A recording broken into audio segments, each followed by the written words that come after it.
dans tous les sotoclos, dans tous les clangayo, dans tous les gloglos, dans tous les kerefeyros, tous les kofeyros, mettez vidéo là-bas, frère. Yoroman, j'ai camarade peu d'Afrique. Les choses se précisent. Les choses se précisent véritablement. Et les choses sont en train de prendre forme. Oh là là.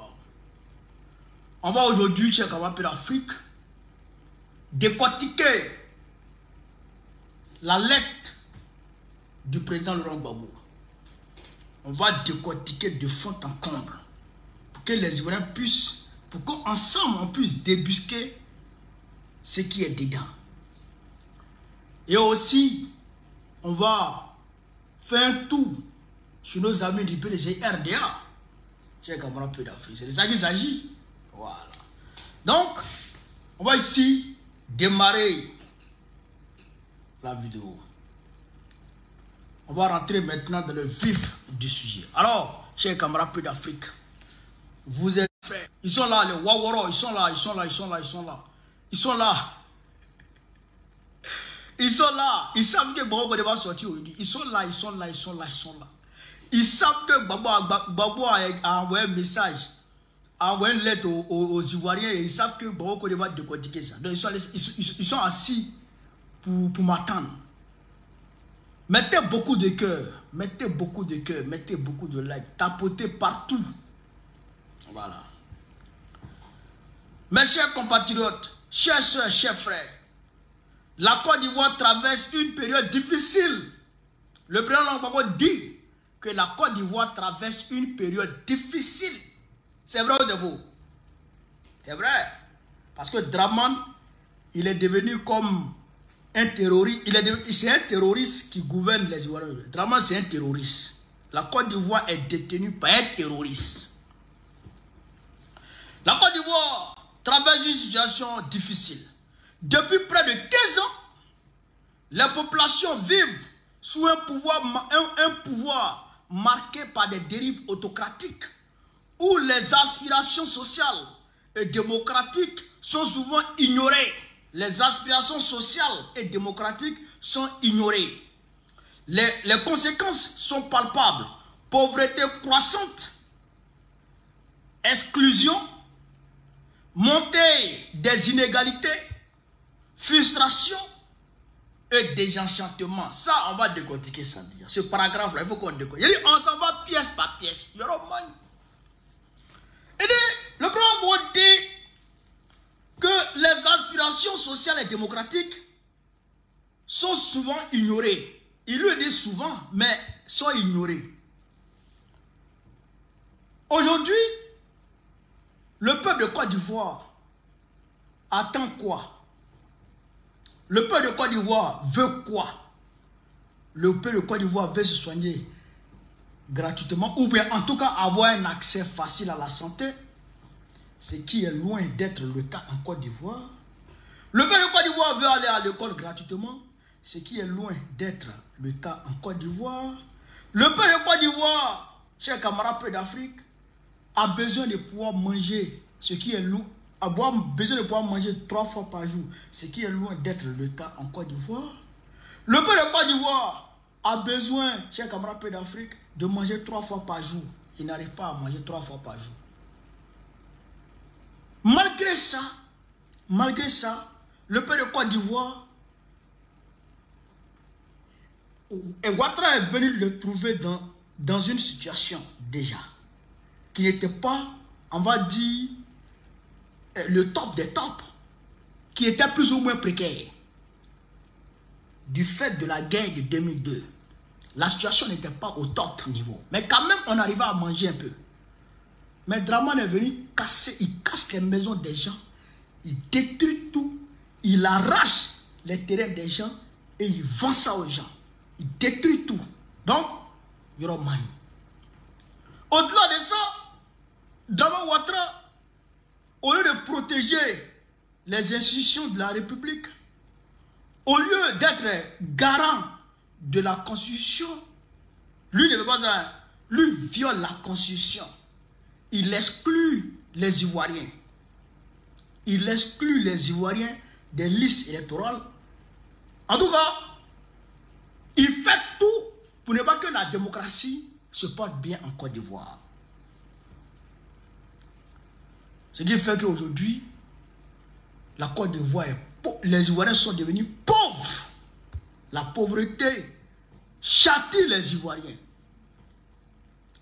Les inégalités entre nous aujourd'hui, quand il y a deux Côtes d'Ivoire, la Côte d'Ivoire des riches et la Côte d'Ivoire des très pauvres. C'est pas moi qui ai dit, hein. C'est le porte-parole du gouvernement qui a dit. Il y a le monde, eux ils ont leur monde, et puis nous, les pauvres là, on a notre monde. Et aujourd'hui d'ailleurs, on ne cherche pas à combattre la pauvreté, mais on combat les pauvres en cassant leurs maisons, en cassant leur commerce. Aujourd'hui, je vous parle, les gens s'apprêtent à casser Petit Lomé pour reconstruire et puis donner ces magasins-là à 50, 40, 80 millions comme caution. Qui peut payer 80 millions comme caution si ce n'est pas les mêmes Libanais, les mêmes Blancs? Donc, ça ne va pas.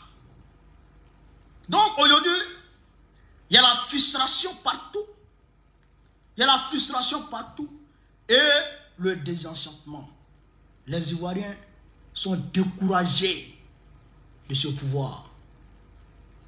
Ils sont frustrés et ils sont découragés de ce pouvoir de Dramane Istaley. On va continuer. Face à cette situation, nous avons pris le temps pendant des mois pour écouter des femmes, des jeunes, des déguerpis, des sans-emploi, des travailleurs précaires, des enseignants, des paysans, des retraités, des responsables de la société civile, des leaders d'opinion, des politiques. Donc, le président Gbagbo et son cercle restreint ont pris le temps d'écouter le peuple, d'écouter le peuple de Côte d'Ivoire. Ah, peuple de Côte d'Ivoire, qu'est-ce que tu as? Les enseignants viennent, ah président, on demande la prime, on ne donne pas la prime, mais puis, comment on appelle ça? Comment on appelle ça? Ils coupent sur nos salaires. Mettez les cœurs, chers camarades. Mettez les cœurs, hein? Si vous ne mettez pas les cœurs là, ah, il ne faut pas nous laisser faire direct là, je vous dis. Hein? On ne parle pas de Gbagbo. Donc, les femmes ont parlé, les femmes ont exprimé leur désarroi. Les jeunes ont expliqué. Président, on n'a pas d'emploi, ça ne va pas. Les jeunes ont expliqué. Les déguerpis sont venus. Ah, président, voici ce qui se passe. On était là tranquillement. Ils sont venus casser nos maisons. Ils disent qu'ils vont, nous reloger. Depuis là, on n'a rien compris. On ne comprend pas, on ne nous a pas relogés. Donc, eux, ils ont parlé pour eux, chers camarades. Après ça, les paysans se sont plaints. Ah, président, le cacao coûte là-bas, au Cameroun, 5 000 francs, 6 000 francs. Chez nous, ici, c'est 1 800. Alors que sur le marché international, c'est 8 000. Les paysans se sont plaints. Les retraités, ah, leur pension ne vient pas. Ils coupent sur leur pension. On leur demande de payer impôt. Dans leur petit jeton, là, on leur demande de payer impôt. Ah, eux aussi se sont plaints. Frère, ah, les responsables de la société civile disent, ah, président, à partir d'aujourd'hui, Ouattara a pris une ordonnance. Il a pris une ordonnance. L'ordonnance est une loi maintenant. Il a pris une ordonnance contre la société civile. L'ordonnance de juillet 2024 pour bâillonner la société civile. Quand on parle, on nous met en prison. On est sorti pour dire que la vie est chère. Ils nous ont pris en prison. Le président ne comprend plus rien. Donc tout le monde a parlé. Tout le monde a parlé. Le président, et il a écouté tout le monde. Il a écouté tout le monde. Et il dit, tous expriment souvent avec détresse un profond sentiment d'abandon, de mépris et d'injustice. Tout le monde est unanime pour dire, avec détresse, pour dire que on nous a abandonnés, on nous méprise et on subit une injustice inédite de la part du pouvoir dramanistanais. Donc, eux tous ont parlé. Frère, la voix ne porte plus. Il fallait la porter plus haut. Il fallait un outil citoyen, ouvert, transversal, capable de rassembler au-delà des clivages partisans pour dire ensemble, trop c'est trop. Donc quand il a regardé tout ça, le président, quand il a regardé tout ça, il voit que les gens là, les couches sociales qui sont venues se plaindre à lui là, ils n'arrivent pas, ces couches-là n'arrivent pas à faire entendre leur voix. Parce que quand la société civile sort net, on les prend, on les met en prison. Quand les déguerpis sortent net, on les prend, on les met en prison. Quand les jeunes sortent, on les prend. Donc, lui, il a vu que ça là, il faut qu'on se mette ensemble au sein d'un mouvement pour que ensemble notre voix puisse porter. C'est-à-dire que si les déguerpis ont un problème, tout le monde sort pour défendre les déguerpis. Quand les femmes ont un problème, tout le monde sort pour défendre les femmes. Quand les jeunes ont un problème, les enseignants, comment on appelle ça, les paysans, quand chacun a un problème, tout le monde sort pour soutenir cette personne, je dirais, cette couche, ou je dirais, comment on appelle ça, ce mouvement. Donc il faut qu'ensemble, on parle d'une voix. On parle d'une voix. Tous les laissés pour compte du pouvoir dramanistanais, tous les opprimés du pouvoir dramanistanais, il faut que nous tous on se mette ensemble pour parler d'une seule voix. Et ensemble, il faut qu'on dise trop c'est trop. Et nous tous, on est unanimes pour dire que trop c'est trop. Parce que tu parles, on te fait mal, on te brime. Vous comprenez ça? On te brime. Tu subis l'injustice. Et quand tu sors, on te frappe. Et puis on t'empêche de pleurer. On te frappe et on t'empêche de pleurer. Donc, trop c'est trop à un moment donné. Donc, c'est pourquoi nous dit, ensemble, disons trop c'est trop. Là, on va continuer. Mes chers compatriotes, je vous annonce que le mouvement trop c'est trop est prêt. Alors, le président Gbagbo vous annonce que le mouvement trop c'est trop est prêt. Et le comité de pilotage sera normalement annoncé, sera normalement déclaré le lundi là. Le lundi là. Le comité de pilotage sera rendu public le lundi prochain. Voilà. Tout le monde va voir le comité de pilotage. Donc, il dit c'est prêt. Ce mouvement est un outil transversal, un espace de rassemblement au-delà des clivages politiques pour faire entendre les vraies préoccupations des populations. Et ici, le mouvement trop c'est trop est un outil transversal. C'est-à-dire que dans le mouvement trop c'est trop là, Gbagbo n'est pas patron, l'autre n'est pas patron, on est même chose dans le mouvement trop c'est trop. Nous tous là, les enseignants qui viennent là, les déguerpis qui viennent là, les retraités qui viennent là, les femmes qui viennent là, on est tous même chose. On a tous 17 ans dans le mouvement trop c'est trop. C'est ce qu'il est en train de dire ici. Et le mouvement trop c'est trop dépasse les clivages partisans. Les clivages. Au-delà des clivages politiques. Les clivages politiques. Pour dire non, moi je suis PPACI, donc moi je veux prendre le pouvoir. Donc les gens du PPACI là, moi je ne veux pas qu'ils viennent dedans. Il ne faut pas qu'ils nous emmerdent. Moi je suis PPACI, le RDL là, les RADP là, à Boribana là, ils ont cassé leur maison, ils ont bien fait. Ils ont bien fait de casser leur maison. Ils n'ont pas dit ils ont RDR, ceux-là, on ne veut pas Dieu. Non, non, non, non, non, non, non, non. Trop c'est trop, c'est pas comme ça. Trop c'est trop, c'est pas comme ça. Trop c'est trop là. Même quand RDR se plaint, il est partisan RDR, ou bien il est sympathisant RDR, il se plaint, il a des revendications à porter. Il peut venir dans trop c'est trop, et puis on va combattre ensemble. C'est ce que ça veut dire. Il n'y a pas parti politique ici dans trop c'est trop. Trop c'est trop là. Quoi il n'y a pas de clivage politique ici. C'est-à-dire que tes ambitions politiques, là, tu mets ça à la maison et puis tu viens en trop, c'est trop. Est-ce que vous comprenez ça? Voilà. Donc, on va continuer chez Gamabé d'Afrique. Trop c'est trop n'est pas un parti politique. Voilà. Il se veut un levier citoyen capable de fédérer les forces vives de la nation.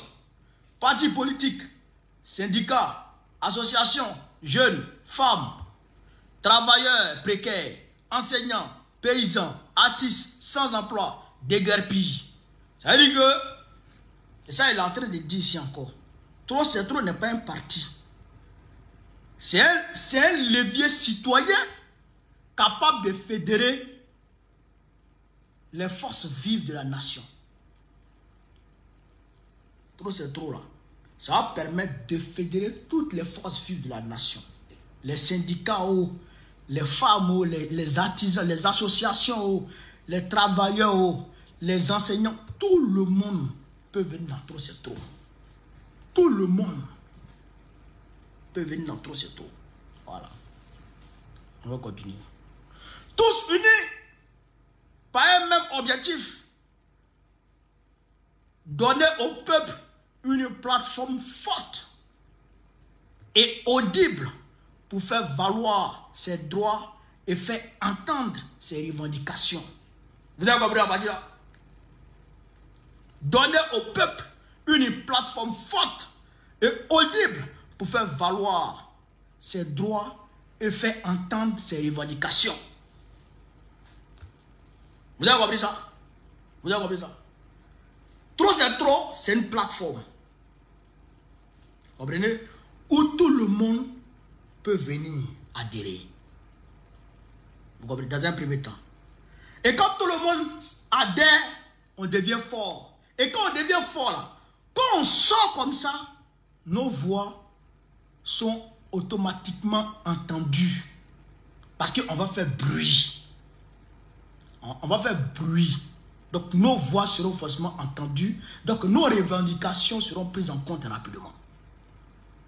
Vous comprenez? Parce que quand on est dans les micro-groupes, les micro-mouvements, ça ne prend pas haut. Donc on continue. Trop c'est trop n'est pas un mouvement insurrectionnel. C'est un panel citoyen. C'est un appel citoyen. Un rassemblement pacifique de femmes et d'hommes. Ça vous dit, là, on précise, c'est pour dire, trop c'est trop là. C'est pas pour faire coup d'état. C'est pas pour faire coup d'état. C'est pas pour faire rébellion. C'est pas pour faire insurrection. Non. C'est un appel citoyen, un rassemblement pacifique d'hommes et de femmes. De femmes et d'hommes. Et que trop c'est trop là, c'est pas pour faire palabre. Trop c'est trop, c'est pour lutter pacifiquement pour que nos revendications là soient entendues. C'est pas palabre. Est-ce que vous avez compris ce qu'on dit là? Donc on continue. Le mouvement refuse les divisions stériles et place les intérêts du peuple au-dessus des calculs politiques. Ça là, ça c'est très important aussi. Le mouvement refuse les divisions stériles et place les intérêts du peuple au-dessus des calculs politiques. C'est-à-dire que nous-mêmes là, peuple ACI là, on dit on veut le pouvoir, non? On dit on veut le pouvoir, non? Quand tu veux le pouvoir, souvent, les partis politiques font ce qu'on appelle souvent la politique politicienne. Les petits coups bas là. On peut faire les petits coups bas, même dans l'opposition, pour avancer. Vous comprenez? Et c'est ces petits coups bas là qui envoient souvent les divisions. Donc nous là, on peut bien ce mouvement là, il n'y a pas de division stérile. On n'est pas dans division. On n'est pas dans division. On veut travailler ensemble. Les petits calculs politiques là, on laisse ça. Les petits calculs politiques, on laisse ça. Et puis on regarde l'objectif pour l'intérêt du peuple. Il incarne une volonté commune de changement profond, urgent et pacifique. Il incarne une volonté commune de changement profond, urgent et pacifique. Là aussi, c'est très important. Là aussi, c'est très important.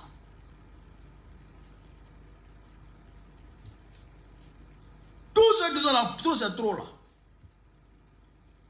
Notre volonté, c'est quoi? Ce qu'on veut, c'est un changement profond.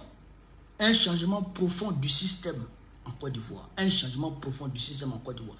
Il faut que Dramane arrête d'agresser les Ivoiriens, de casser leurs maisons sans les reloger, de casser leurs maisons sans les dédommager, d'agresser les paysans, tout ça là, ça doit changer profondément et urgemment et pacifiquement.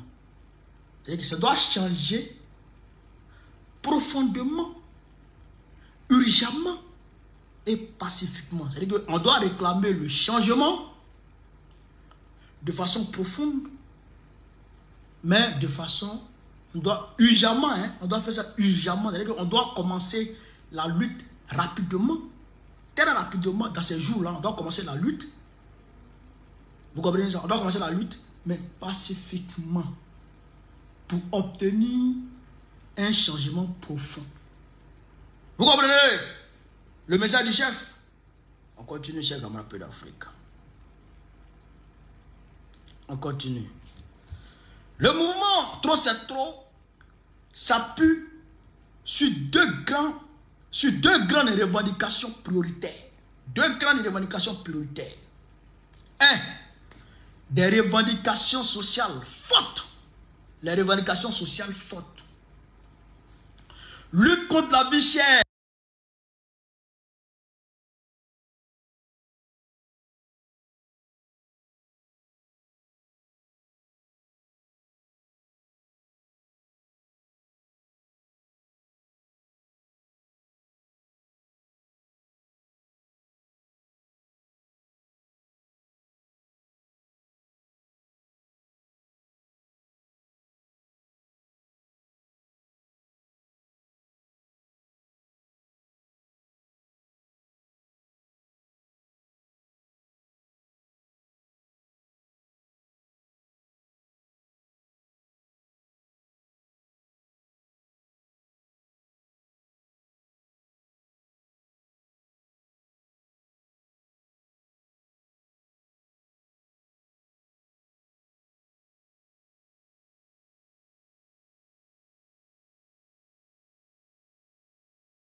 Peuple de Côte d'Ivoire, citoyens du monde.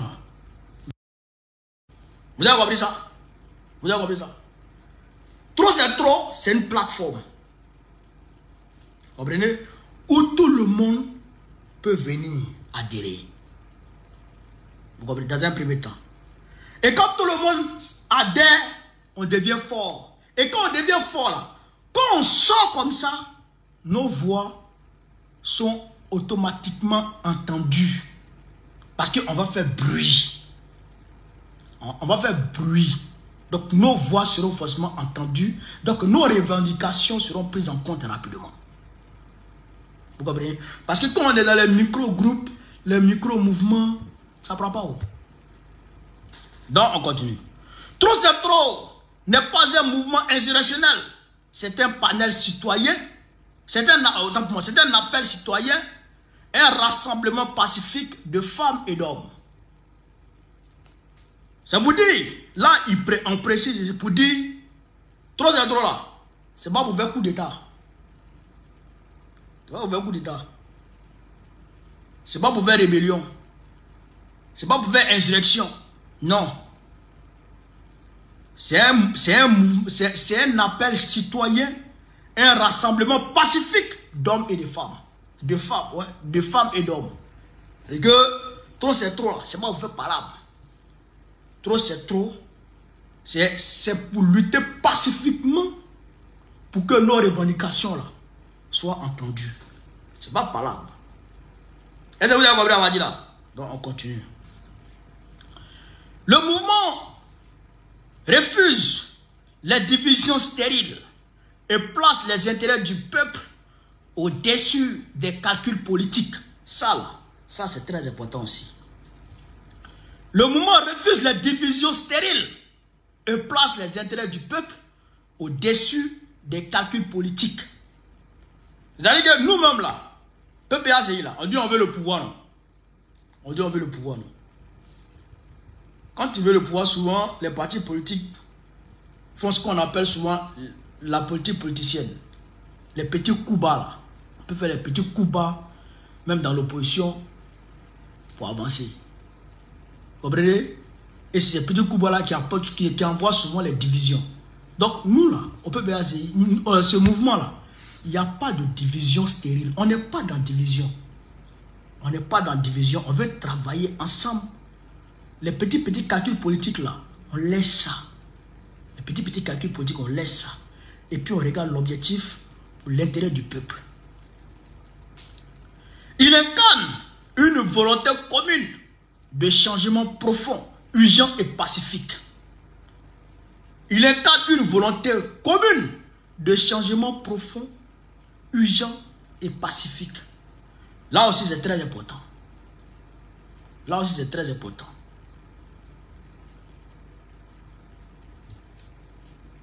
Tous ceux qui sont là, tout c'est trop là. Notre volonté c'est quoi? Ce qu'on veut, c'est un changement profond.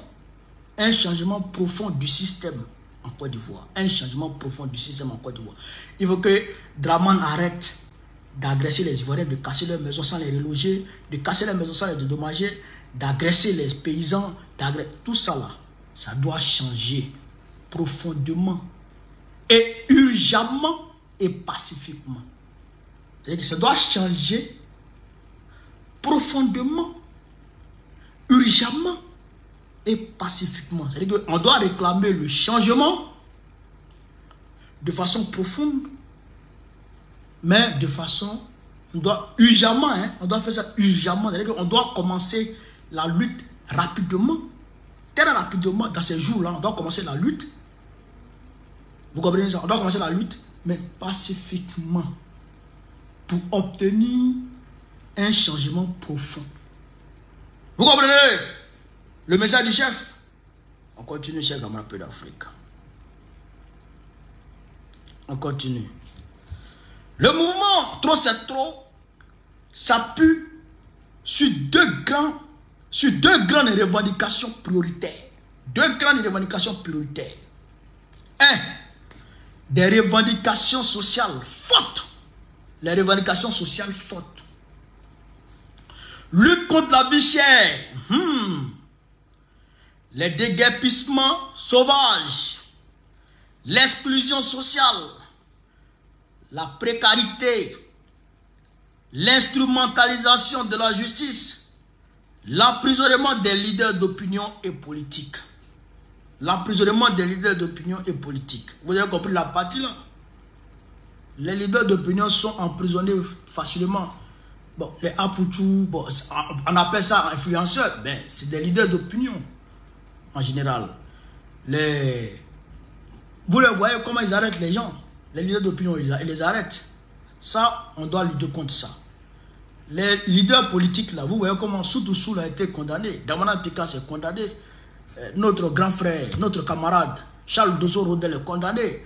Le gars de la société civile, Amand Pipeux, il est condamné et aujourd'hui il est en prison, il est en prison. Donc tout ça, on doit lutter contre ça. La vie chère, on doit lutter contre la vie chère. Les déguerpissements sauvages, on doit lutter contre ça. L'exclusion sociale, on doit lutter contre ça.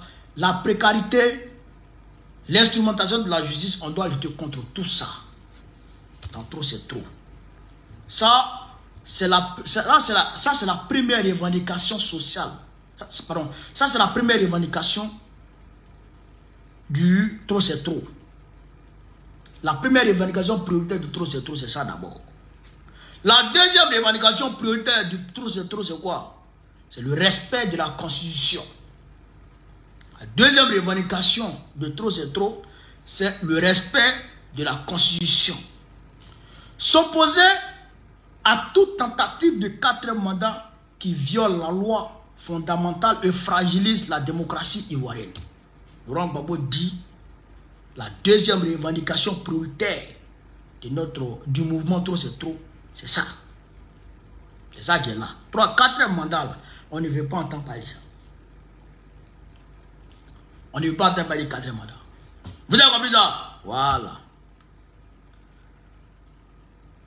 Face à un pouvoir arrogant qui instrumentalise les institutions et piétine les règles démocratiques, le mouvement est un rempart citoyen qui protège la société ivoirienne. Face à un pouvoir arrogant, il faut un rempart pour protéger la société ivoirienne, pour ne pas qu'on tombe. Bon, là, on est dans la débauche totale. Mais pour ne pas qu'on s'enfonce davantage, il faut sauver les meubles. C'est ça, c'est pour sauver les meubles. Vous comprenez? Voilà, on continue chez Gamabé d'Afrique. Mes chers compatriotes, 2 modes de pensée s'affrontent aujourd'hui. Ceux qui croient au peuple et ceux qui croient aux armes. Nous croyons au peuple. Le pouvoir doit être au peuple, par le peuple et pour le peuple. Vous avez compris ça? Voilà. 2 modes de pensée s'affrontent. Dramane, il est venu par les armes. Il se maintient dans la terreur. Grâce à la terreur. Parce que quand on dit que Dramane est un terroriste, les gens disent que c'est la terreur. Un terroriste, c'est quelqu'un qui règne par la terreur. Dramane, c'est un terroriste. Donc, il règne par la terreur. La terreur des armes. Vous comprenez ça? Vous comprenez ça? Mais nous sommes le mouvement du peuple. Nous croyons au peuple. Nous, on croit au peuple. On croit à la force du nombre. On croit à la force du peuple. Et jamais dans ce monde, un dictateur, fût-il véreux, n'a jamais vaincu un peuple debout. Ça n'existe pas. De l'Orient jusqu'en Occident, du Nord jusqu'au Sud, jamais de la vie, un dictateur n'a vaincu le peuple. Jamais. Tu ne peux pas. Quand le peuple dit je sors, tu ne peux pas. Tu vas tomber. Est-ce que vous comprenez? Donc nous on croit en la force du peuple. Et on n'est pas là pour faire coup d'état. C'est pourquoi à Djoumani, si c'est pas comme on dit, on fait coup d'état. Nous on n'est pas là pour faire. Nous on n'est pas des pushistes. C'est vous les pushistes. Des vulgaires pushistes wawarol. Est-ce que vous comprenez ça? Donc nous là, on croit en la force du nombre, en la force du peuple. On croit quand le peuple est déterminé, il gagne toujours. On croit en ça. Est-ce que vous comprenez ça?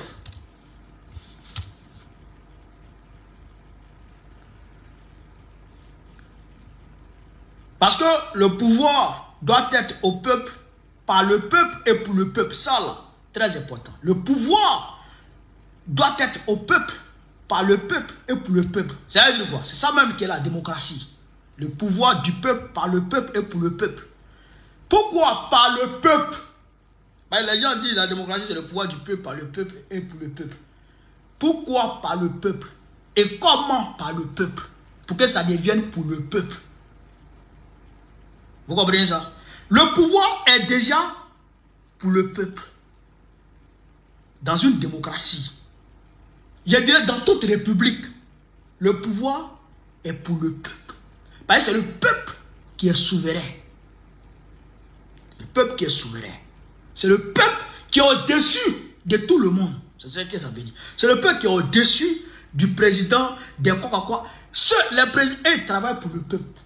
C'est pourquoi il dit, je suis au service de mon peuple. Ce sont des serviteurs du peuple.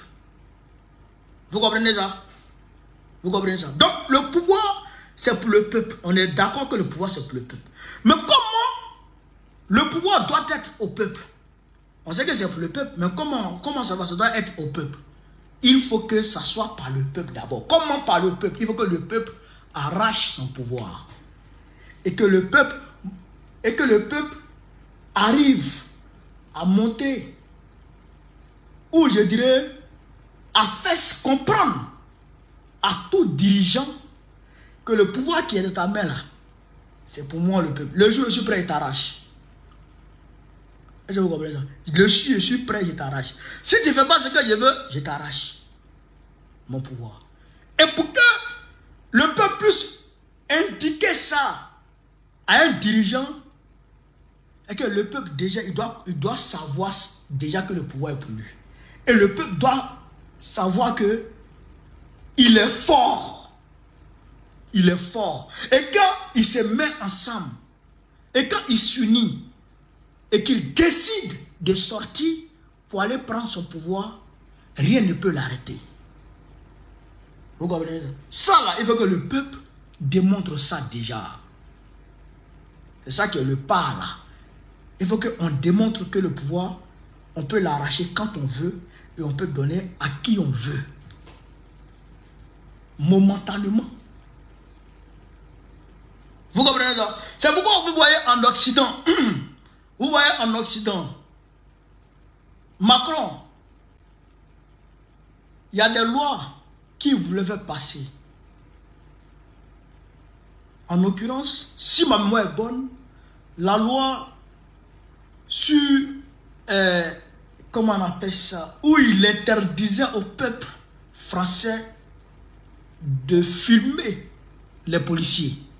Il a voulu interdire au peuple français de filmer les policiers. Mais les gens sont sortis, il a reculé.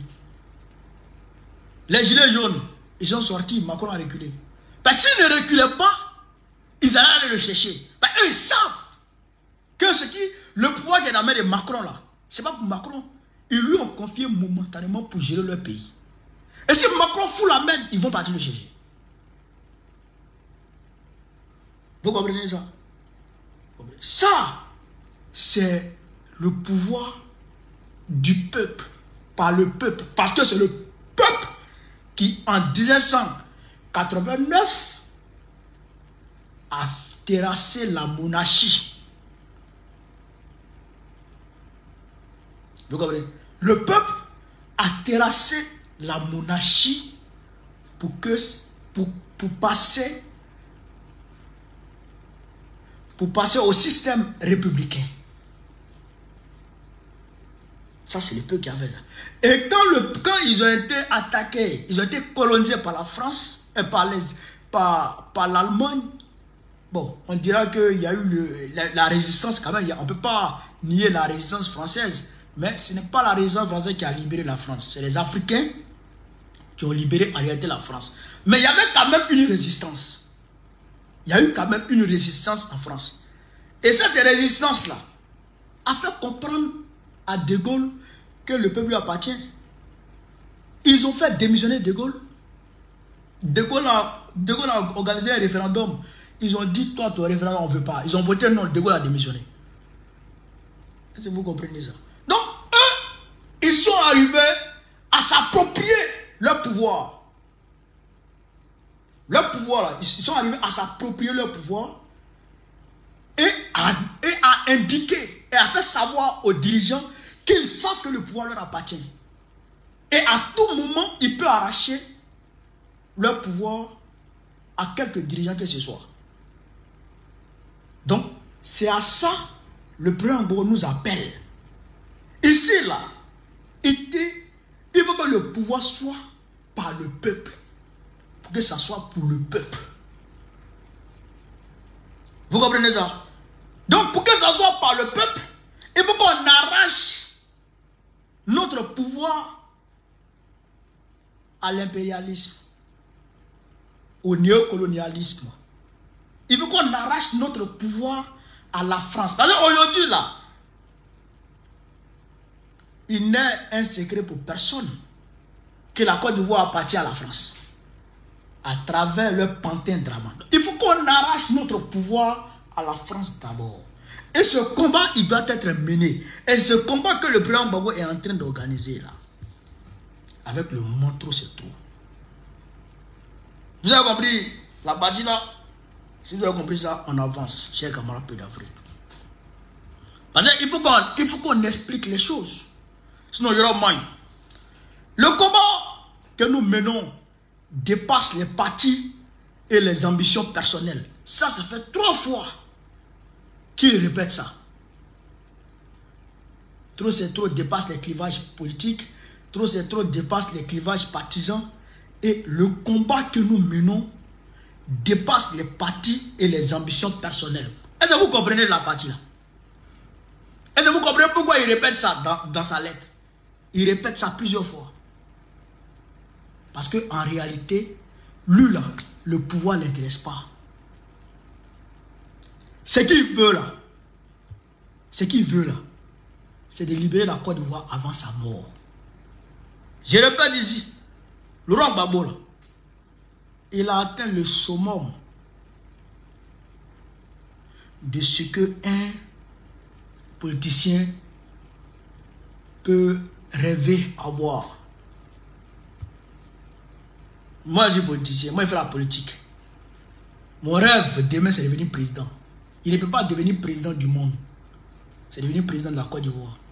Peut-être s'il y a fédération en Afrique, peut-être que je peux briguer la magistrature à ce niveau-là. Mais pour l'heure, ce que je peux devenir en Côte d'Ivoire, le las des las, c'est de devenir président.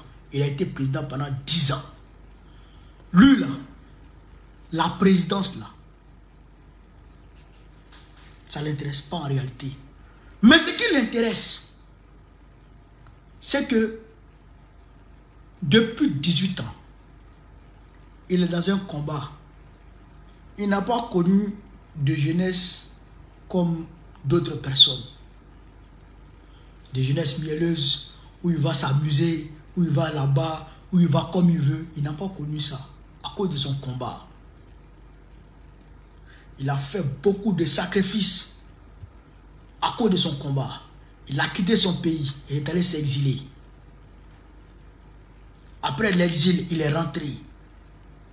Il a été emprisonné plusieurs fois. Il a été puni plusieurs fois. Tout ça pourquoi? Pour que scintille la démocratie vraie, l'état de droit, la prospérité dans notre pays, la Côte d'Ivoire. Mais si lui meurt et que ce combat est encore là comme ça, non achevé, on va dire Laurent Gbagbo a fait son temps, mais il n'a pas terminé le combat. Lui veut terminer ce combat. Il veut arracher la Côte d'Ivoire. Lui veut arriver à arracher la Côte d'Ivoire des mains de l'impérialisme déjà. Et c'est que lui et puis Bédier s'était promis comme combat. Main dans la main, les deux étaient prêts à sortir la Côte d'Ivoire des griffes de l'Occident et la remettre aux Ivoiriens. Afin que les temps qui vont les rester là, ils puissent guider les pas des dirigeants ivoiriens un peu jusqu'à ce que les choses prennent leur envol. C'est pourquoi elle a dit, je vais fixer les clous. Je vais fixer les clous. Est-ce que vous avez compris ça? Est-ce que vous avez compris ça? Le combat que nous menons dépasse les partis et les ambitions personnelles. Tes ambitions là, laisse à la maison pour qu'on mène le combat pour garantir à la Côte d'Ivoire un développement qui met au centre de ses actions, on va dire, l'humain. l'humain. Voilà. Non, on dit j'ai comme d'Afrique. C'est un combat pour notre liberté, pour nos droits, pour l'avenir de notre nation. Un combat pour notre liberté, pour nos droits, pour l'avenir de notre nation. Vous avez compris ça? Voilà. C'est ce qu'il est en train d'expliquer là. Je vous le dis avec détermination. Ce combat, nous allons le gagner. Nous allons dire que le combat là, qui va démarrer dans quelques jours là, nous allons gagner. Il n'a jamais perdu de combat. Non, il a perdu des batailles. Mais il ne perd pas de combat. J'ai vu Jean Bonnet en train de se moquer de sa démarche pour dire que ouais, il marche lentement. Ceci. Mais nous, on n'a pas honte du président Gbagbo. Allez dire à Jean Bonnet que nous là, on n'a pas honte du président Gbagbo. Lui, il a honte d'Afrique aujourd'hui. En 2020, il clamait partout son appartenance au FPI d'Afrique. Mais nous, aujourd'hui, nous n'avons pas honte du président Gbagbo. Nous n'avons pas honte de sa démarche. Nous n'avons pas honte de son apparence physique. Nous n'avons pas honte. Parce que nous savons que c'est à cause de nous. C'est en nous, en se battant pour nous, qu'il a subi une torture déshumanisante à Korogo. C'est Draman qui l'a torturé là-bas, à Korogo. Et c'est ça qui a fait qu'il a eu ça là. Si c'était quelqu'un d'autre là, il allait rentrer et puis il va dire je ne fais plus politique, je suis fatigué. Mais nous, ce sont comme ça là même que nous on veut. Ils sont comme ça là, c'est ça que nous on veut. Et c'est ça qu'il y a d'un président. Est-ce que vous avez compris ça? Est-ce que vous avez compris ça? Nous allons mener ce combat et nous allons gagner. Le président, il ne perd jamais un combat, il ne perd pas. Il ne perd pas. Il prend le temps qu'il doit prendre. Il subit ce qu'il doit subir. Il consent les sacrifices à consentir. Mais il finit toujours par gagner son combat. Aujourd'hui, là, il y a une multitude de partis politiques en Côte d'Ivoire. Mais le multipartisme a un nom en Côte d'Ivoire. Le multipartisme, là, il a un nom en Côte d'Ivoire, il s'appelle Gbagbo. À cause du multipartisme, là, il a connu la prison. Il a connu l'exil. Il a connu les tortures. Mais il a fini par gagner son combat. Aujourd'hui, c'est le combat pour la démocratie, la liberté d'expression et je dirais la liberté de notre nation, afin que nous ayons, on va dire, la pleine souveraineté de notre nation à tous les niveaux. À tous les niveaux. Au niveau militaire, au niveau monétaire, au niveau du droit positif. Nous allons avoir la souveraineté à tous les niveaux. Même au niveau économique, nous allons avoir la souveraineté de notre pays. À tous les niveaux. C'est ce combat-là qui est engagé. C'est pourquoi, si vous avez remarqué, j'ai dit dans mes vidéos que le combat que nous menons là, en 2025 là, ce n'est pas un combat contre les militants RDR. Je le dis si vous suivez. Ce n'est pas un combat contre les militants RDR, non. Les militants RDR, c'est nos adversaires. C'est nos adversaires, ce ne sont pas nos ennemis. Nos ennemis, je le dis toujours, nos ennemis c'est la France. C'est la puissance néocoloniale.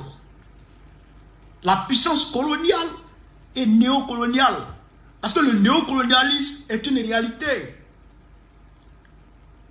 Ce n'est pas une fiction, c'est une réalité. Donc, c'est ce néocolonialisme-là qu'on est en train de combattre. Et le combat contre ce néocolonialisme, on va le gagner. C'est ça il dit là, on va gagner le combat. Là, Laurent Gbagbo, il a parlé.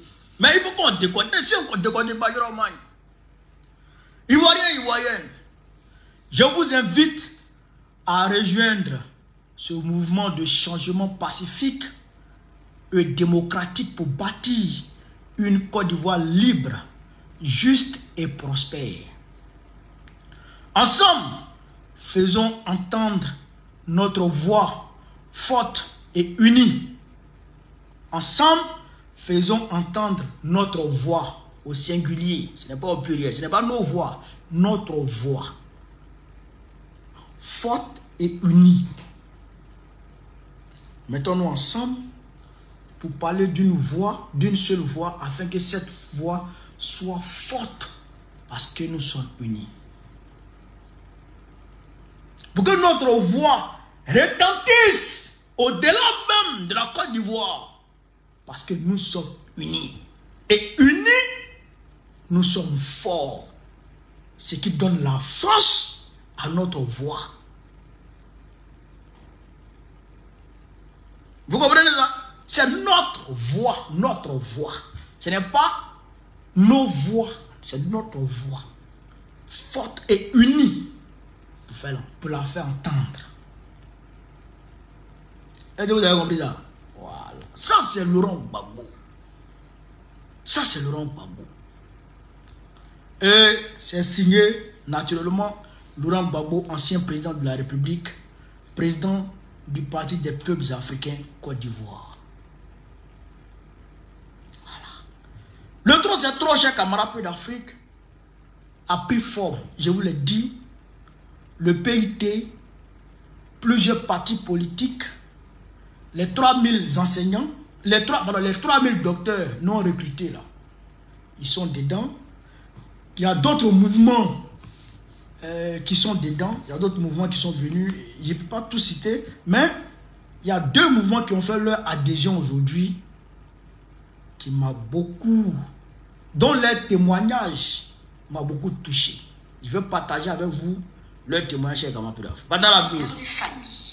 Depuis 13 ans, nous avons été licenciés du port par les autorités actuelles. Nous avons été informés de ce que le port avait des difficultés économiques. Donc, c'est sur cette base qu'on nous a licenciés. Mais dès après notre départ, on a été remplacés.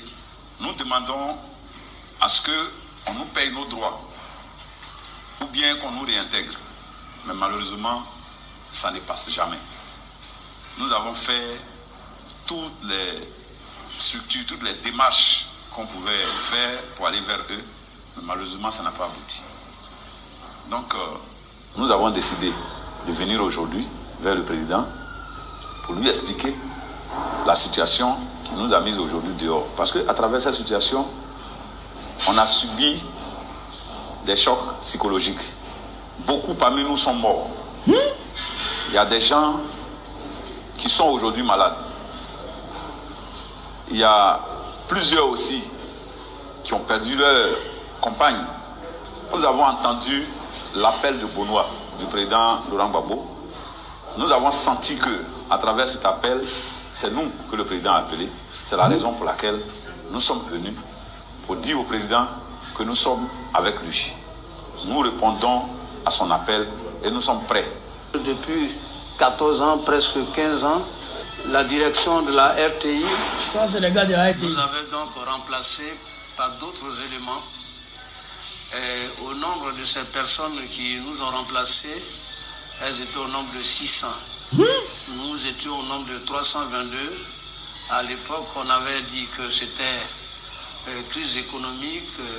Contre toute attente, nous avons été remplacés. Donc cette injustice-là, nous sommes venus la signifier auprès des cadres de PPACI pour dire que ce n'est pas seulement l'injustice, mais cela allait encore plus loin parce que nous avons vu nos amis qui ont perdu la vie parce que ces personnes-là n'avaient plus de coups de franche, n'avaient plus d'argent, d'autres ont vu leur compte être gelé. Il y a eu des foyers qui ont été disloqués, la situation est insoutenable et donc il fallait que nous venions ici pour partager cette souffrance-là avec eux. Alors, depuis lors, nous crions vers le régime et nous voulons que nos droits soient payés main en vain. Alors donc nous sommes venus leur dire tout ce que nous vivons pour qu'un jour nous ayons vraiment une solution à ces problèmes-là. Et puis, en définitive, participer, sinon être d'avis dans le mouvement intitulé « Trop, c'est trop ». Parce que nous ne voulons pas être en marge de ce mouvement. Et vous savez que si ce mouvement, aujourd'hui, a pris toute la Côte d'Ivoire et que la Côte d'Ivoire est libérée, je pense que les problèmes de tous les agents de la RTI qui ont été injustement licenciés seront réglés. Alors donc nous ne voulons pas être en marge de ce mouvement et c'est pour cela que le collectif et moi, nous sommes venus pour dire simplement au président et au président Laurent Gbagbo que nous sommes d'avis avec eux et que nous sommes là également parce que nous voulons un changement, nous voulons être réhabilités, nous voulons nos droits et nous voulons reprendre le travail. C'est tous les jours que les Ivoiriens découvrent de nouvelles histoires. Frère, les travailleurs du port, quand le président Gbagbo a été renversé, ils ont envoyé plus de 300. Plus de 300. Sans payer leurs droits. Ces gens-là, ils sont venus adhérer au mouvement Trop c'est trop. C'est les leaders qui sont là comme ça. Les agents de la RTI qui ont été chassés aussi. Eux aussi, ils sont venus adhérer au mouvement Trop c'est trop. Et tous sont unanimes pour dire trop c'est trop. Et ils veulent mener le combat avec le président Laurent Gbagbo. Vous avez compris ça? Voilà. Donc, pour ceux qui veulent adhérer au mouvement Trop c'est trop, vous allez au siège du parti à Togban, Rivera à Togban, non loin du 30e. Mais vous mettez sur GPS siège PPACI, ça a sorti. Ça a sorti, ça va vous envoyer là-bas. Vous mettez sur GPS siège PPACI, vous partez. Moi je vous dis, hein, ne restez pas en marge, hein, parce que l'équipe de départ sera la même à l'arrivée. Ceux qui vont rester à côté là, en train de murmurer, à côté là, ah, ne venez pas dire demain que vous étiez dans le combat. Les ferrailleurs là, vous restez là-bas, vous ne venez pas maintenant. Vous n'allez pas venir, on va mener le combat ensemble. Les ferrailleurs là, d'Abobo là, ils ont cassé vos commerces, ils ont cassé vos magasins, ils vous ont jeté à la rue. Vous n'allez pas venir, on va mener le combat ensemble. Ah, allez, venez. Hein. Voilà. Donc, Cabra l'Afrique. Au-delà de ça, Jean-Luc Bion a mobilisé des bardeaux pour aller crier devant le siège du PDC RDA. Demander au PDC RDA de choisir un plan B et de renoncer au président Thiam. Mais quand il y a les gens là, quand tu as déjà vu une manifestation du PDC RDA où il n'y a pas une seule personne qui a porté, en tout cas, une chemise ou un t-shirt à l'effigie du PDCI, il n'y a même pas du verre dedans. Vous avez déjà vu dans vos vies. Mais c'est Waworo là. Il n'y avait même pas qui ait porté quelque chose qui, en tout cas, qui était à l'effigie du PDC RDA. Rien du tout qui pouvait rattacher au PDC RDA. Est-ce que vous comprenez ça? Mais on sait que c'est Bion qui est derrière. Parce qu'il veut être, coûte que coûte, le plan B du PDC RDA. Je ne te comprends pas, Bion.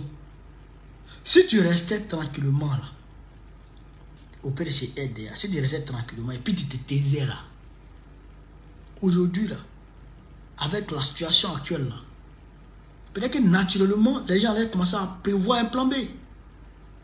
Les gens allaient commencer à te solliciter dans le noir pour que tu le remplaces. Peut-être, hein. Mais comme tu es sorti et tu as fait les garçons, tu as voulu affronter Thiam sur les médias, hein, pas sur le terrain. Parce qu'on t'a appelé à la convention, tu n'es pas parti. Tu n'es pas parti. Donc, j'ai commencé l'Afrique. Voilà un peu ce que je voulais vous dire ce soir sur cette vidéo. Sur ce Vive l'Afrique libre.